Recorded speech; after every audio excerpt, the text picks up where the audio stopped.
मनदीप और पारुल की एक ही बेटी थी जिसका नाम मोनिशा था। मोनिशा बेहद ही शरारती लड़की थी। उसकी शरारतों की वजह से पारुल को मोनिशा के कई स्कूल चेंज करने पड़े थे। एक दिन जब मनदीप ऑफिस से घर आता है तो पारुल मनदीप से बोलती है, अजी मैं तो दुखी हो गई हूँ इस लड़की की शरारतों से। इसकी शरारतों की वजह से एक साल में 3 स्कूल बदल चुके हैं। अब आप ही बताइए कि क्या किया जाए इस लड़की का। ओहो श्रीमती जी, आप इतना गुस्सा क्यों होती हो मेरी लाडली बेटी पर? अजी आपके ही तो प्यार का नतीजा है जो ये इतनी शैतानी करने लगी है। अरे शैतानियां तो छोड़ो, अब तो ना जाने की कैसी कैसी कहानियां बनाने लगी है। अजी आप इससे कह दो कि अब मैं जिस भी स्कूल में इसका एडमिशन कराऊंगी इसे उसी में पढ़ना होगा। और हाँ, अब अगर इसने स्कूल में कोई शैतानी की ना तो मैं इसे फिर किसी स्कूल में नहीं भेजने वाली। आपकी मम्मी ने जो कहा वो सुन लिया ना मोनिशा बेटी? हाँ पापा, मैंने सब सुन लिया। अरे मम्मी के ताने सुनने से अच्छा है कि स्कूल ही चले जाओ। फिर अगले ही दिन पारुल पास ही के एक स्कूल में मोनिशा का एडमिशन करा देती है। मोनिशा भी खुशी खुशी अपनी क्लास में जाकर बैठ जाती है। कुछ ही देर में क्लास में नीलम मैम आती हैं और मोनिशा को देखकर उसे अपने पास बुलाकर बोलती हैं, अच्छा तो तुम ही हो न्यू स्टूडेंट मोनिशा, मगर तुम्हारी मम्मी तो बोल रही थी कि तुम बहुत ही शैतान और शरारती लड़की हो, इसलिए तुम्हारा जरा अच्छे से ध्यान रखा जाए। मगर तुम तो बहुत ही अच्छी और प्यारी लड़की हो। अब आप ही बताइए मैम कि शरारतें बच्चे नहीं तो क्या टीचर करेंगी। हाँ मैं थोड़ी तो शरारती हूँ, इसलिए मैम आप जरा बचकर रहना मुझसे। ऐसा बोलकर मोनिशा रोनित नाम के एक लड़के के साथ जाकर बैठ जाती है और चुपके से अपने बैग से एक नकली छिपकली निकालकर रोनित के बैग पर रख देती है। जैसे ही रोनित छिपकली को देखता है वो डर कर जोर से चिल्ला पड़ता है। तभी नीलम मैम गुस्से से रोनित को अपने पास बुलाती है। रोनित, ये क्या हरकत है तुम्हारी, और तुम्हें पता है ना कि मुझे शोर बिल्कुल भी पसंद नहीं है। रोनित मैम से बहुत डर जाता है और कांपते हुए बोलता है, मैम मैम वो मुझसे गलती हो गई, अब से मैं क्लास में बिल्कुल भी शोर नहीं करूँगा, बस आप मुझे कुछ मत करना। ठीक है, इस बार तो तुम्हें छोड़ देती हूँ, मगर अब की बार कोई आवाज की तो तुम जानते हो कि तुम्हारा क्या हाल होगा। रोनित डरते हुए अपनी सीट पर जाकर बैठ जाता है। रोनित को ऐसे डरा हुआ देखकर मोनिशा जोर जोर से हंसने लगती है। मोनिशा को ऐसे जोर से हंसता देखकर नीलम मैम को बहुत गुस्सा आता है और वो गुस्से से चिल्लाते हुए बोलती है, मैंने कहा था ना कि मुझे मेरी क्लास में शोर बिल्कुल पसंद नहीं है। ऐसे बोलकर नीलम मैम गुस्से से पूरी लाल हो जाती है। कुछ ही देर में नीलम मैम एक चुड़ैल के रूप में बदल जाती है।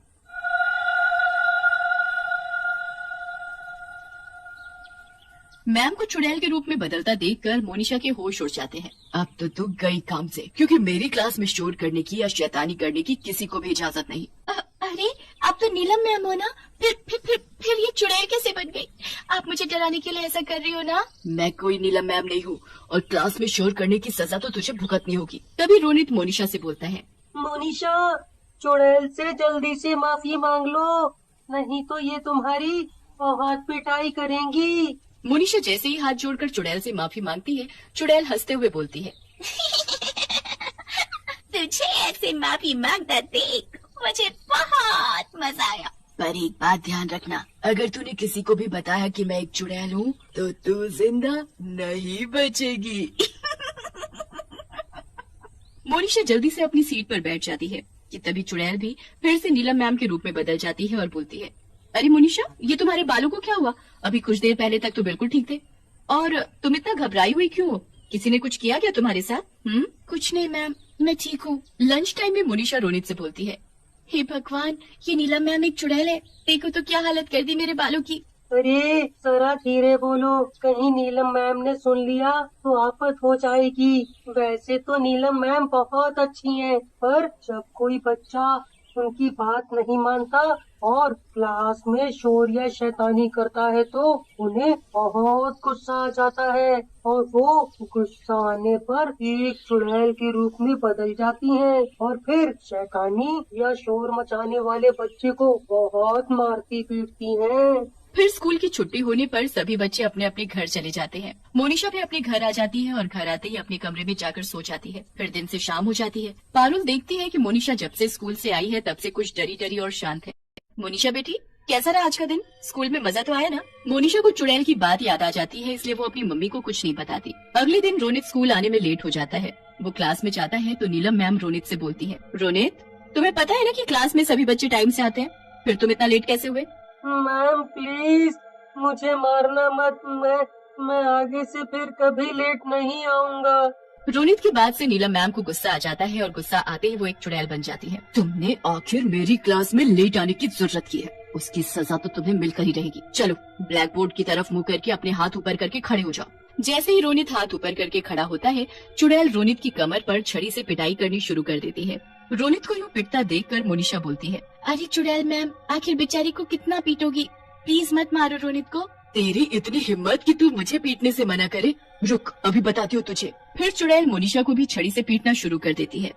मोनिशा स्कूल की छुट्टी के बाद घर आती है और अपनी मम्मी की कमर से लिपट कर बोलती है, मम्मी मुझे स्कूल नहीं जाना, प्लीज मम्मी मुझे उस चुड़ैल की क्लास में नहीं जाना, वो चुड़ैल मैम बहुत डरावनी है और बच्चों को बहुत पीटती भी है। मोनिशा, तुम फिर से बेकार की कहानी बनाने लगी, जरूर फिर तुमने कोई शैतानी की होगी जिसकी वजह से मैम ने तुम्हारी पिटाई की। तभी रात को मनदीप ऑफिस से घर आता है तो पारुल मनदीप को मोनिशा वाली बात बताती है, अजी आप भी सुन लो अपनी बेटी की मनगढ़ंत कहानियाँ।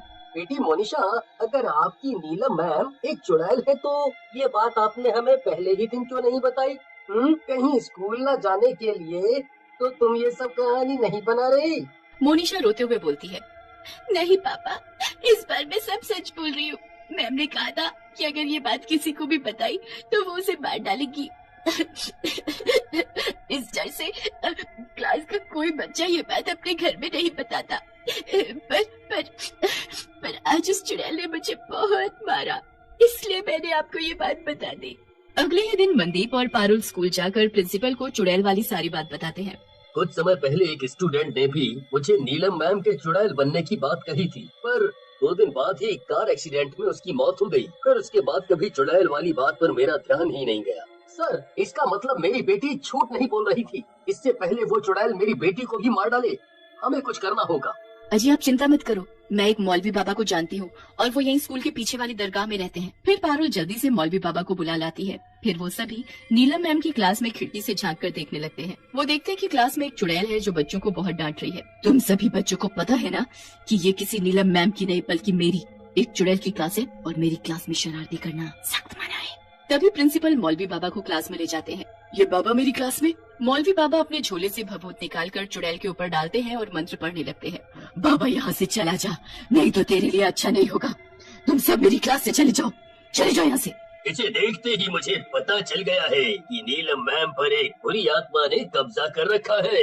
इसका मतलब ये है कि नीलम मैम चुड़ैल नहीं है, बल्कि उनके शरीर पर एक आत्मा ने कब्जा किया हुआ है।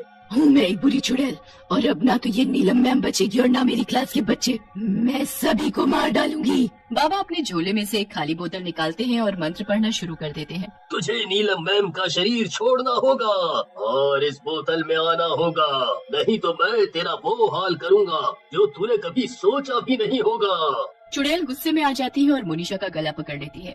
बाबा मंत्र पढ़ना बंद नहीं करते। मंत्रों की आवाज से चुड़ैल की शक्ति कम होने लगती है और वो नीलम मैम के शरीर को छोड़कर बोतल के अंदर चली जाती है। मौलवी बाबा जल्दी से बोतल को बंद कर देते हैं। नीलम मैम को चुड़ैल से मुक्ति मिल जाती है। मोनिशा बेटी, आज तुम्हारी वजह से ही मुझे इस चुड़ैल से छुटकारा मिला है। अपने मरने के डर से मैं चुड़ैल वाली बात कभी किसी को नहीं बता पाई, पर तुमने ये बात बताकर मुझ पर बहुत बड़ा एहसान किया है। फिर सभी मौलवी बाबा का धन्यवाद करते हैं और मौलवी बाबा बोतल में बंद चुड़ैल को अपने साथ ले जाते हैं।